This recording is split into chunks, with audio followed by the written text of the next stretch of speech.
Bienvenue dans Pêche Passion. La Normandie est réputée pour ses rivières aux eaux calmes, riches en nourriture. Elle compte aussi de merveilleux ruisseaux sauvages et difficiles d'accès.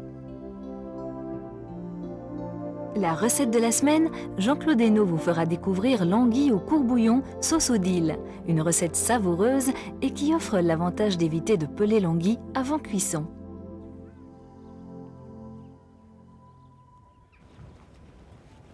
Le Mont Saint-Michel est sans conteste un des lieux touristiques français les plus appréciés. C'est en l'an 708 qu'Aubert, évêque d'Avranches, y fonde un oratoire en l'honneur de l'archange Saint-Michel. En 1017, les bénédictins mettent en chantier une abbaye dont les bâtiments sont agrandis au XIIe siècle. Après le rattachement de la Normandie à la France, Philippe Auguste finance l'achèvement de la construction de l'abbaye. Posée à la cime de l'île, l'abbaye est montrée comme la Jérusalem céleste, la dangereuse traversée des grèves symbolisant le grand passage dont les pèlerins font ici la répétition générale. Ce lieu magique se trouve en Normandie par un caprice de la nature. Très souvent, en géographie, ce sont les tracés des cours d'eau qui déterminent les frontières entre les régions et les pays. Dans le cas qui nous occupe, c'est le Couesnon, qui se jette dans la baie du Mont-Saint-Michel, qui détermine les limites entre Bretagne et Normandie. Or, le Couesnon, que l'on voit ici du haut des remparts, a, comme tous les fleuves qui se jettent dans une baie du genre de celle du Mont-Saint-Michel, un cours dont l'extrémité varie en fonction des crues et des marées. Un projet récent prévoit de remplacer la digue qui mène de la terre ferme et qui d'une certaine façon canalise le cours du Couesnon jusqu'au Mont-Saint-Michel par un pont. Or, ce dernier permettrait au cours du Couesnon de se modifier au gré des marées. À cause de cela, le Mont-Saint-Michel se retrouvera-t-il un jour en Bretagne ? Les Bretons, en tout cas, contrairement aux Normands, en seraient très heureux. La baie regorge de curiosités à visiter. On n'élève pas que des vaches en Normandie, mais aussi des chevaux de course réputés. Sans parler, bien sûr, des fameux moutons des prés salés qui grandissent dans les polders qui entourent la baie. La Normandie est une terre de contrastes. Sa légendaire douceur de vivre tranche avec la sévérité de certaines constructions religieuses, presque toutes voisines de croix de calvaire assez impressionnantes. Quant aux vergers normands, on connaît partout leurs excellents produits, cidre, calvados, poiré et j'en passe. Sans parler d'une gastronomie axée sur le beurre et la crème fraîche qui met en fuite tous les obsédés du régime amaigrissant. Mais venons-en à l'essentiel pour nous pêcheurs. La Normandie regorge littéralement de fleuves, rivières et ruisseaux. Parfois difficiles à pêcher et d'un abord délicat, elles sont presque toutes riches en truites indigènes, sauvages et farouches à souhait. Ce ne sont pas des truites que l'on peut capturer en mettant une gomme à mâcher sur son hameçon. Les truites de Normandie, quelle que soit la manière dont on les pêche, il faut les mériter. Et c'est ce qui leur donne tout leur charme.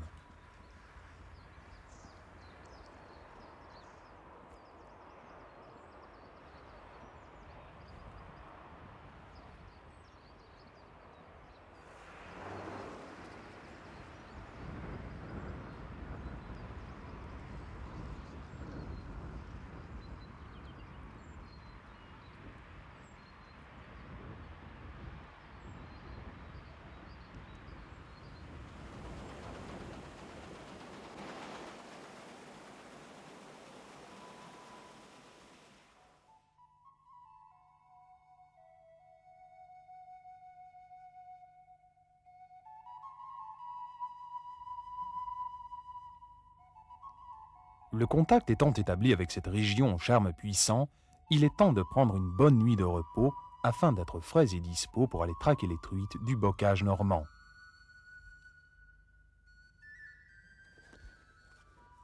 Joël Cahu est originaire des Bas-Jardins, un hameau à l'est de Ducet. Passionné de pêche à la truite, il y consacre tous ses loisirs. Sa rivière favorite, Loire, est un affluent de la Sélune. Oui. C'est une petite rivière sauvage, encombrée, magnifiquement préservée puisque des saumons viennent s'y reproduire. Joël pêche le plus souvent à la cuillère, car d'après lui, ces techniques risquent moins de blesser le poisson que la pêche au verre ou autres éches naturelles. Il pratique avec une canne longue de plus de 3 mètres, légère et rigide. Comme ses lancers excèdent rarement plus de quelques mètres, il monte directement sa cuillère sur le corps de ligne du moulinet, sans émerillon, le fil n'ayant pas l'occasion de vriller sur de si courtes distances. La plupart du temps, il passe sa canne dans les trouées de la végétation et pratique des lancers sous la canne. Il faut être extrêmement précis pour 2 raisons. La première est que la cuillère doit être pêchante sur une très courte distance. Et d'autre part, si on n'est pas extrêmement précis, on risque de laisser pas mal de cuillères dans les branches.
Ah ouais, décidément, c'est bon. Comme Loire est peu repeuplée en truites de pisciculture, et que ces dernières se font reprendre très vite après leur arrivée dans la rivière, Joël se concentre sur la fario indigène, sauvage et méfiante, qu'il prendra au premier passage de la cuillère, ou pas du tout.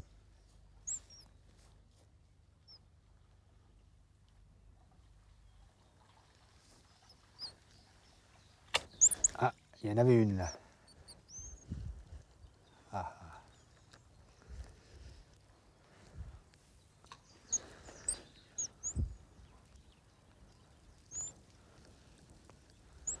Ah, ça ne revient pas.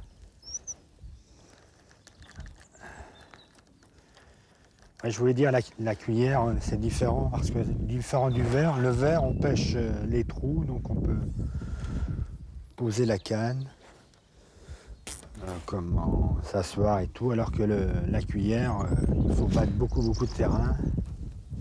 C'est plus difficile, c'est plus technique. Il faut avoir la conviction.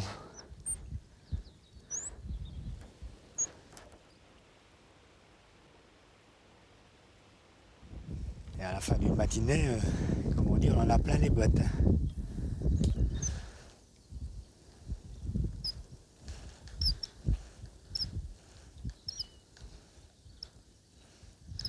Et c'est ce qui fait son charme, la cuillère, c'est qu'on voit beaucoup de paysages, tout ça, c'est intéressant.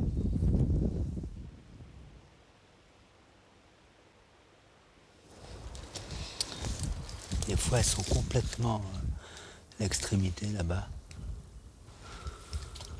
Il faut aller les chercher très loin.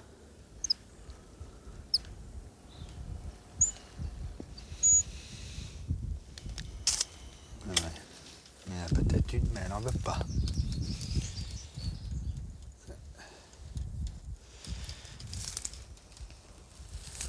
C'est vraiment du grand art d'arriver à pêcher dans ce type d'environnement sans s'accrocher ou casser à chaque coup de ligne. Joël n'arrive cependant pas toujours à éviter les pépins.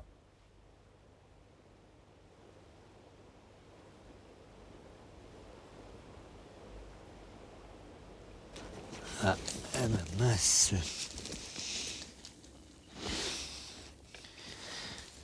Il y a des branches dans le fond et on ne peut pas. Voilà. cassés. Et voilà. Ça, c'est les inconvénients de la pêche. Il ne reste plus qu'à remonter une cuillère. Vous avez souvent? Oh oui, assez fréquemment. Le problème, c'est que les truites, leur seule défense et leur seul cache, c'est où est-ce qu'il y a beaucoup de branches. Donc, si on veut essayer de prendre la belle truite, il faut se risquer.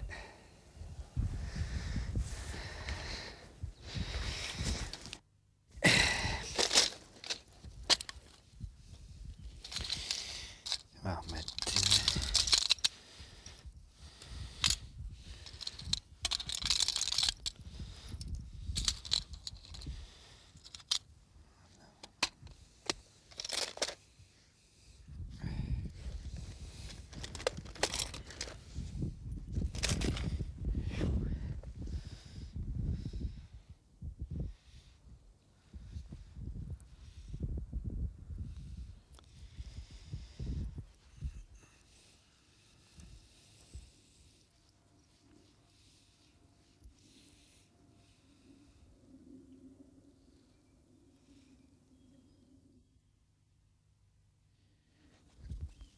Voilà.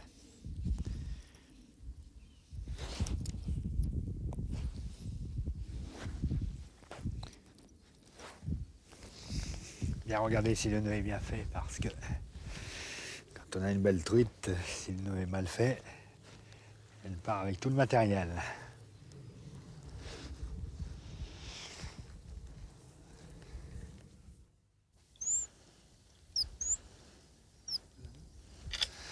Ah, ça arrive des fois que la truite, elle parte avec la cuillère, soit parce que le nœud est mal fait, ou soit parce qu'on pêche un peu trop fin, et si la truite est de belle taille, elle casse tout. Elle repart dans sa cave.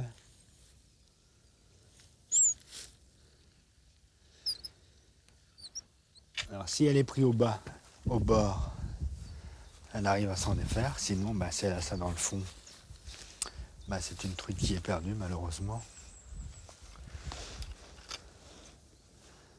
Enfin, c'est rare qu'elles avalent les cuillères, hein. Ça arrive.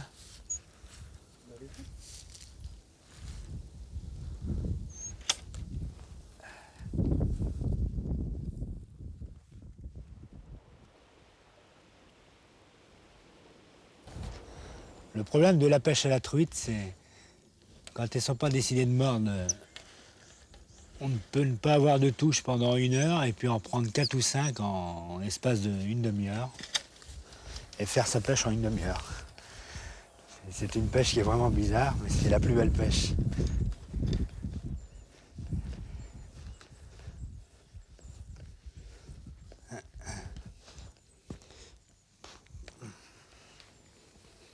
Ah, faut bien connaître les lieux parce que c'est assez accidenté, il y a des trous.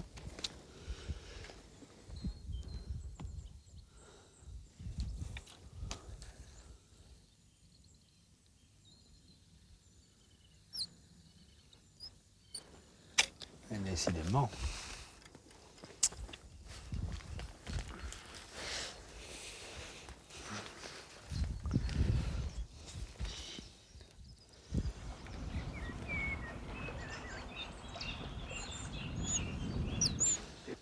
En pêchant, il arrive parfois de toucher des saumons, parce que ce sont des poissons qui remontent pour reproduire.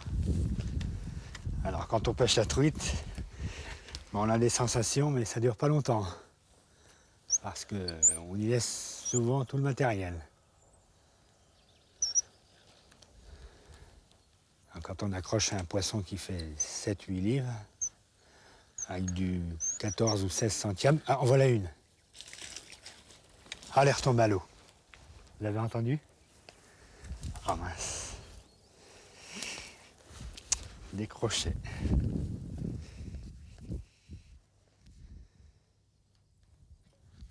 Ah mince.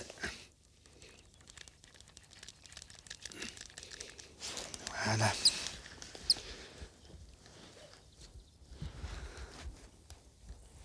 Oh, faisait peut-être la taille, mais tout juste. Hein. Comme la taille est de 23. Alors moi, je garde les poissons à partir de 25.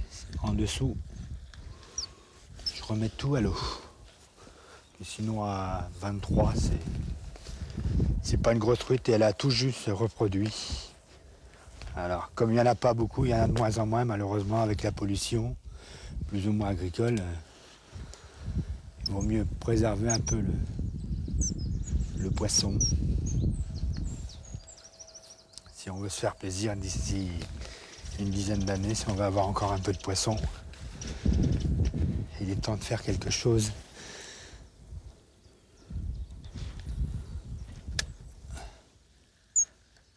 À la cuillère, c'est plus sportif, c'est moins meurtrier que les appâts naturels.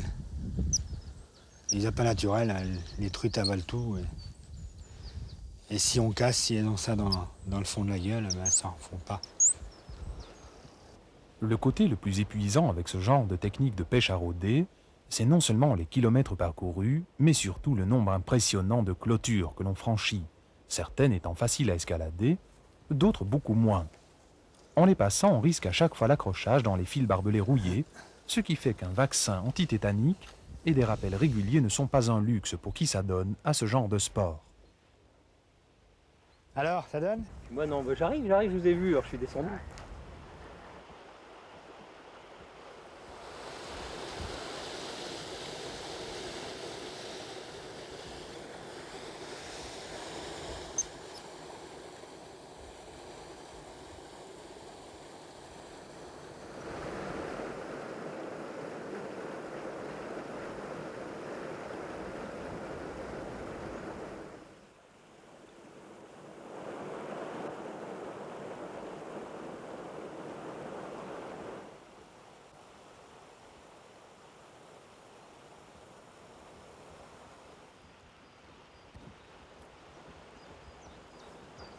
C'est bon.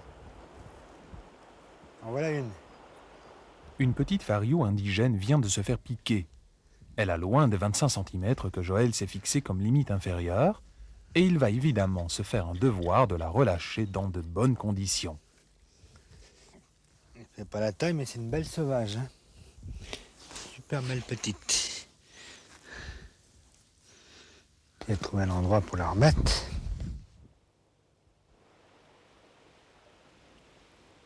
Bien reparti. Fini. On va essayer des fois avec la cuillère. Elle est au pied de la... Je lance en face et je laisse dériver au pied. Sous la souche là. Ah ouais, juste... Elle a bien tapé, hein. Je sais pas si... Une balle, non? Pardon? Une balle, non? Ah, elle a bien tapé, hein. Je sais pas si... J'ai rien vu du tout, mais...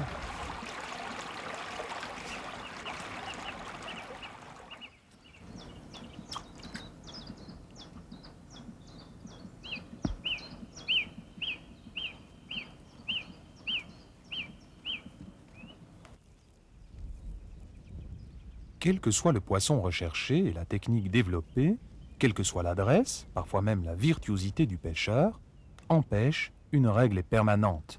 Le poisson décide de son sort en souverain maître. S'il a décidé de ne pas mordre, il forcera le meilleur pêcheur du monde à revenir bredouille.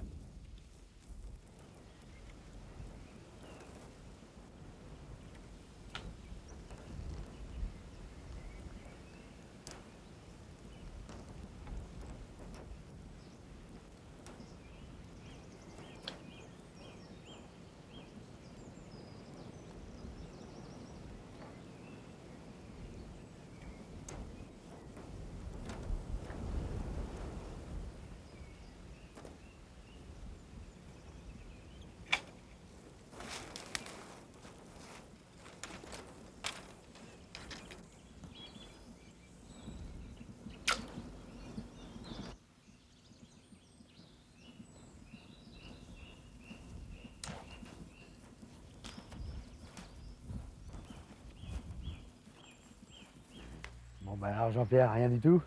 Non, une petite catapulte. Ouais, bah moi, deux décrochés, puis bah, quelques petites. Bon, c'est une journée sans, mais enfin, on aura d'autres journées comme ça, hein, malheureusement.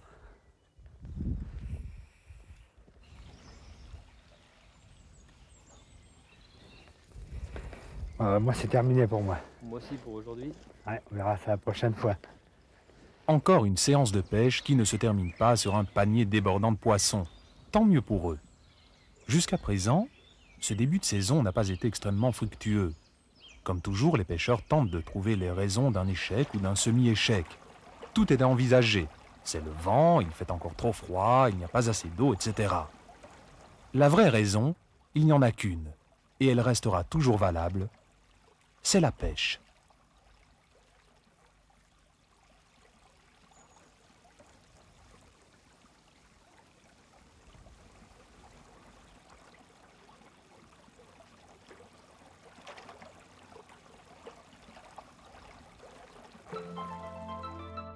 Jean-Claude Hainaut vous montre comment préparer l'anguille au courbouillon accompagnée d'une sauce au dill, une délicieuse recette traditionnelle de la gastronomie rhénane à la portée de tous. Bonjour, aujourd'hui nous allons vous parler de l'anguille. Anguille de rivière bien entendu. Monsieur Jean-Claude Hainaut va nous préparer une anguille au courbouillon accompagnée d'une sauce au dill, une recette simple et savoureuse de la gastronomie rhénane traditionnelle qui offre l'avantage non négligeable de ne pas avoir à écorcher l'anguille avant la cuisson. Après avoir vidé et nettoyé les anguilles, les tronçonner en morceaux de 6 à 8 cm. Dans une casserole, jetez oignons, carottes et céleri émincés grossièrement, le thym, le laurier, une bonne dose de poivre mignonnette et enfin le sel marin.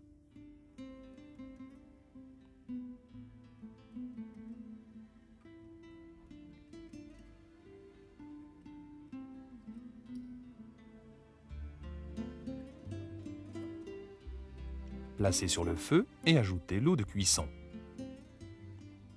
Laissez cuire pendant un bon quart d'heure, ainsi le courbouillon a bien le temps de s'imprégner du goût des légumes.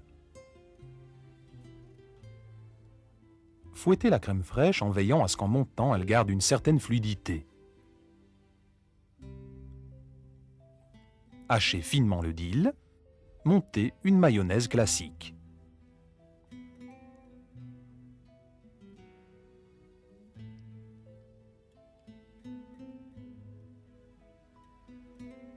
Placez la mayonnaise et la crème fraîche dans un bol.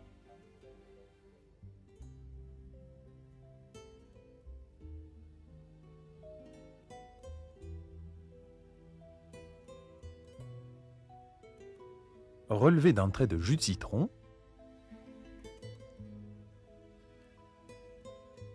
Ajoutez le dill et mélangez délicatement. On obtient une sauce d'une légèreté extrême, au goût subtil.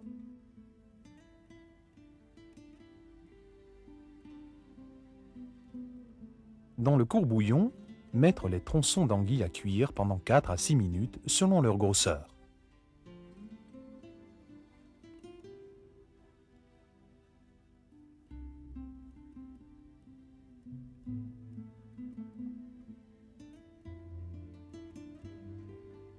Une fois les anguilles cuites, on les pèle, ce qui se fait avec une grande facilité. De plus, quand on leur enlève la peau de cette manière-là, on les débarrasse en même temps de la pellicule de graisse qui se trouve entre la peau et la chair.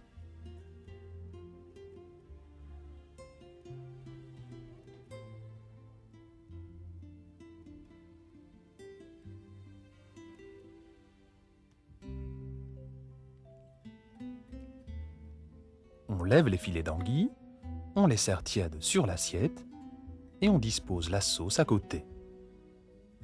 Une vraie merveille et si simple à réaliser.